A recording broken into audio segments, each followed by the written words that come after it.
నమస్తే ఎక్స్‌ప్రెస్ మినిట్‌కి స్వాగతం. ఆంధ్రప్రదేశ్‌కు సంబంధించిన అప్డేట్స్ చూద్దాం.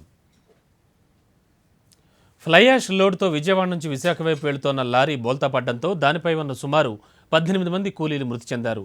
క్షతగాత్రులను రాజమండ్రి ప్రభుత్వ ఆసుపత్రికి తరలించారు. ఏపీలో సాగునీటి ప్రాజెక్టు నిర్మాణాలు పరిశీలించేందుకు బీజేపీ ప్రాజెక్టు బాట పట్టింది.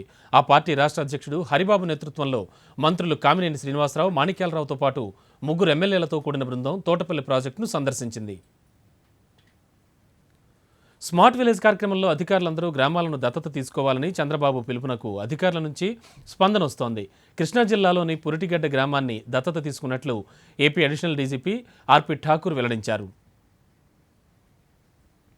విజయనగరం జిల్లా పార్వతీపురం ఏరియా ఆసుపత్రిని ఆరోగ్య శాఖ మంత్రి కామినేని శ్రీనివాసరావు ఆకస్మికంగా తనిఖీ చేశారు. వార్డుల్లోకి వెళ్లి రోగులకు వైద్యం అందుతోన్న తీరుపై అడిగి తెలుసుకున్నారు.